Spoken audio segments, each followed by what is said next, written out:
Hello everyone. तो आज हमारा टॉपिक है डिजिटेक के माइक्स का, जिसमें हम देखेंगे कि इनके जितने भी बटन हैं उनके uses, how to connect these mics to our PC and phones, और सारी के सारे इसकी जो एक्सेसरीज हैं उनके यूजेस क्या क्या हो सकते हैं, वो सारे के सारे इस वीडियोस के अंदर हम डिस्कवर करेंगे।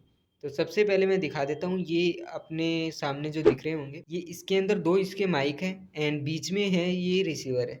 तो कभी कभी ज़्यादा कन्फ्यूजन ये रहती है कि कौन सा माइक है कौन सा रिसीवर है, तो डायरेक्ट आप इसी से ही कर सकते हो। तो जिनके ऊपर आपको ये माइक दिख रहे हैं ना, ये माइक है, एंड जो नॉर्मल आपको दिख रहा है ये रिसीवर है। ओके। एंड रिसीवर के अंदर आउट का भी एक ऑप्शन आपको मिलता है, शायद देख रहे होंगे तो आप। हाँ, आउट आपको दिख रहा है, एक ईयरफोन का दिख रहा है, तो ये भी ऑप्शन मिलते हैं। एंड इसके अंदर ओनली वन आपको एक आउट दिखता है माइक का, जिससे आप डायरेक्ट कोई वायर वाला माइक इसके अंदर इंसर्ट कर सकते हो, जो अपने नेक के साइड से निकल के आता है डायरेक्ट, हम उसी के अंदर बोलते हैं। तो ये अपना साइड में लगा रहता है। ओके, सबसे पहले इसके बटन्स में सॉरी, बटन से पहले इसकी एक्सेसरीज में दिखाता हूँ। एक्सेसरीज में हमारे पास में ये सारी की सारी चीज़ें मिलती हैं, एंड ये इसका यूज़र मैनुअल है, जिसमें सारी की सारी कनेक्टिविटी इसके अंदर शो की गई है आपको। आप इसको अगर पढ़ना चाहें तो डायरेक्ट इसके थ्रू भी आप इसकी कनेक्टिविटी समझ सकते हो, अदरवाइज़ वीडियो तो आप देख ही रहे हैं। जिसमें सबसे पहले ये इसके ऑक्स केबल एंड इसकी चार्जिंग केबल जो आती है वो मिलती है इसके अंदर। नेक्स्ट आता है इसकी जो ईयरफोन हो गई दो, वो। एंड ये अपना सिम इजेक्टर होता है, ये किस काम आता है, ये इसके रीसेट का एक बटन आपको अगर दिख रहा हो, ये वाला। हाँ, ये एक छेद जो आपको दिख रहा है ना, हुँ, ये रीसेट का बटन है। आपको साइड से रीसेट ये वर्ड भी आपको दिख रहा होगा। इसके अंदर ये सिम इजेक्टर डालते हैं ना, तो ये रीसेट हो जाता है। 5 सेकंड के लिए इसको रखना पड़ता है होल्ड पे, तो ये डायरेक्ट रीसेट हो जाता है। ये तब करते हैं हम जब हमारे पेयरिंग मोड पे ना जाए ऑटोमेटिक, या फिर कुछ और इश्यू आ रहा हो, इसमें हम रीसेट कर सकते हैं। इसके बाद में यहाँ पे ये इसके कनेक्टर हैं, जिससे हम सी टू सी टाइप्स से भी हम पीसी से कनेक्ट कर सकते हैं या मोबाइल से। बाकी इसके अंदर लाइटिंग केबल भी मिलती है, इससे भी आप कनेक्ट कर सकते हो, जो एक साइड से सी पोर्ट है, दूसरी साइड से लाइटिंग केबल। ओके, तो ये इसकी एक्सेसरीज होगी। बाकी ये इसके कपलर मिलते हैं, जो इसके ऊपर लगाने के बाद में थोड़ा सा ही वियर्ड दिखाई नहीं देता है, नॉर्मली आपके अंदर इंसर्ट करके इसको यूज़ में ले सकते हो। तो इसको एक बार साइड में हटाते हैं। तो ये सारी की सारी चीज़ें हो गई अपनी। इनकी कनेक्टिविटी को थोड़ा सा समझते हैं हम। सबसे पहले यहाँ पे ये जो 3 बटन आपको दिख रहे हैं, सबसे ऊपर वाला ये है बी, एंड नीचे वाला है ए, एंड बीच वाला है इसका power on power of and mono and stereo. Okay, तो ये 3 बटन आपको दिख रहे हैं। जब हम इस बीच वाले बटन को होल्ड करके रखते हैं तो ये पावर ऑन हो जाता है, वेलकम इसके आगे आता है, तो मतलब ये ऑन हो चुका है। ओके, इसके बाद में सेम इसी तरह से इसके ऊपर भी ये 3 ही बटन आपको दिख रहे होंगे, जिसमें सबसे पहला बटन है इसका ये पेयरिंग का, ये जो दिख रहा है। रीसेट वाला जो आपको दिख रहा है ना, वो ये छेद ही है, इसका होल जो दिख रहा है ना आपको, जो मैंने बताया था सिम इजेक्टर टूल से आप इसको 5 सेकंड तक होल्ड करके रखो, ये रीसेट हो जाएगा। तो रीसेट वर्ड से आप कंफ्यूज ना हो, डायरेक्ट इसके ऊपर थोड़ा सा फोकस रखो। ये क्या है, ये पेयरिंग का है। इसके जस्ट नीचे है ऑन ऑफ का बटन हो गया अपना, एंड म्यूट का बटन हो गया। इसके जस्ट नीचे कौन सा बटन है, नीचे ही नीचे वाला, ये है नॉइस कैंसिलेशन का बटन। इससे हम डायरेक्ट नॉइस कैंसिलेशन ऑन कर सकते हैं। ओके, सेम इसी तरह सारे के सारे बटन इसमें भी दिखाए गए हैं। इन दोनों में कोई भी फ़र्क नहीं है।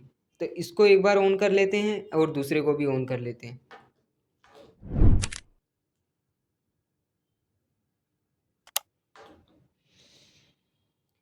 ऑन करने के बाद में दोनों में ये फ्रीक्वेंसी चल रही है, शायद आपको दिख रही होगी। इनको एक बार है ना, ये मोनो पे सेलेक्ट है अपना रिसीवर, इसको स्टीरियो पे करते हैं तो दोनों थोड़ा अलग अलग आपको दिखाई देगा।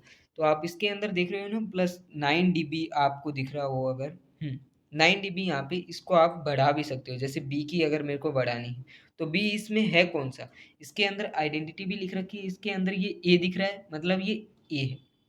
ओके, एंड दूसरे की आईडी है ये बी। ओके, इसके अंदर भी आपको दिख रहा होगा ए एंड बी। तो बी की भी 9 +9 dB है, एंड ए की भी +9 dB है। तो ये बी वाले को अगर मैं प्लस करता हूँ और, तो बी की अगर इसकी मैक्सिमम जाती है 15 dB तक। ओके, इसी तरह मैं ए की भी बढ़ा सकता हूँ यहाँ से डायरेक्ट, एंड इसको 0 लाना हो तो डायरेक्ट ये वाला फिर से दबा दो। ये लूप पे वर्क करती रहती है अपनी। ओके, ये इस तरह वर्क करता है। नेक्स्ट आता है इसका पेयरिंग का मोड। मान के चलो अगर इसको पेयर करना हो डायरेक्ट, तो आप पेयर किस तरह करोगे? तो ये दोनों जो बटन आपको दिख रहे हैं कभी कभी डिस्कनेक्ट हो जाते होंगे, या फिर कुछ और प्रॉब्लम की वजह से कभी कभी डिस्कनेक्ट हो जाए, तो हम पेयर कैसे करें? तो ये जो बटन आपको दिख रहे हैं, सॉरी हाँ, ऊपर वाला एंड नीचे वाला, ए एंड बी वाला, इसको होल्ड करके रखना है आपको। कनेक्टिंग पे चला गया है, ये जो लाइन दिख रही है ना, तो जल्दी से आपको, शायद मैं तो नहीं कर पाऊंगा क्योंकि मेरे हाथ में फ़ोन है, जल्दी से आपको क्या करना है, दोनों की कनेक्टिविटी को यहाँ पे कनेक्ट कर लेना है। ओके, ये दोनों यहाँ पे कनेक्ट हो चुके हैं। कनेक्टिंग में क्या दिखाता है यहाँ पे, ये देखो बीच में एक लाइन आ रही है ना, हाँ मतलब ये कनेक्ट हो चुके हैं। तो इस तरह से आपको कनेक्ट करना है अगर आपका ये जो माइक है डिस्कनेक्ट हो जाए रिसीवर से। ओके, तो ये हो गया अपना सारा का सारा। इसके बाद में क्या चीज़ रह गई, अपनी रीसेट वाली। रीसेट किस तरह से करना है इसको, ये जो दिख रहा है आपको बटन, सॉरी बटन बोल रहा हूँ, इसका जो होल दिख रहा है रीसेट वाला, इसके अंदर वो पिन डालनी है आपको, एंड 5 सेकेंड तक आपको इसको होल्ड करके रखना है। ये रीसेट हो जाएगा, मतलब पावर ऑन होके ये फिर से ऑन होगा। तो ये कुछ इस तरह वर्क करता है। इसके बाद में आती है कनेक्टिविटी की बारी।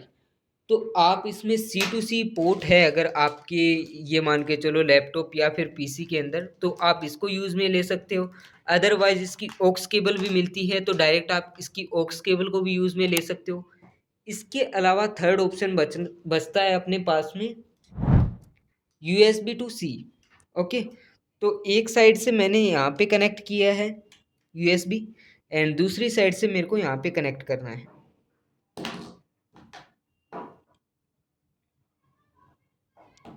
कनेक्ट करने के बाद में ये यहाँ पे देख सकते हो आप, डायरेक्ट इससे मैंने कनेक्ट कर दिया है।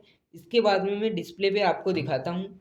यहाँ पर अगर आप ऑडियो इनपुट कैप्चर देख पा रहे हो, तो यहाँ पे USB ऑडियो 1.0 नाम से शो होगा हमेशा ही, क्योंकि आपने USB से कनेक्ट किया है, यही नाम मिलेगा। अगर आप इसको ऑक्स केबल के थ्रू आप ऐड करते हो मान के चलो, तो ऑक्स केबल में क्या आउटपुट दिखेगा, real tech high definition audio, ये आपको शो होगा। ओके, तो ये अपनी कनेक्टिविटी थी इसमें।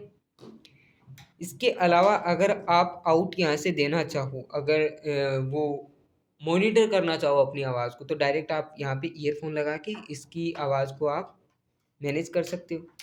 ओके, इसके बाद में अगर इसकी नॉइज़ कैंसिलेशन ऑन करनी हो, तो ये वाला जो बटन दिख रहा है आपको, ये वाला जो बटन है, इसको ऐसे एक बार प्रेस करना है, यहाँ पे ये लोगो आ जाएगा, मतलब नॉइज़ कैंसिलेशन ऑन हो चुका है अपना। ओके, ये नॉइज़ कैंसिलेशन का हो गया। इसके बाद में ये मैंने बता ही दिया था आपको, अगर आउट में आप डाल के ईयरफोन को साउंड क्वालिटी चेक करना चाहो और मॉनिटर करना चाहो, तो वो सारी चीज़ें आप यहीं से कर सकते हो। तो ये थी अपनी डिजिटेक माइक की, इसका मॉडल नंबर है डिजिटेक DWM104। ओके, ये सारा का सारा अपना कनेक्टिविटी का वीडियो था। अगर कनेक्टिविटी से रिलेटेड आपको कोई भी दिक्कत या फिर कोई भी डाउट हो, आप कमेंट सेक्शन में पूछ सकते हैं। जल्द से जल्द आपका डाउट रिजॉल्व करवाने की कोशिश करूँगा। आज की वीडियो में इतना ही, मिलते हैं नेक्स्ट टॉपिक के साथ में नेक्स्ट वीडियो में। Okay, thank you everyone.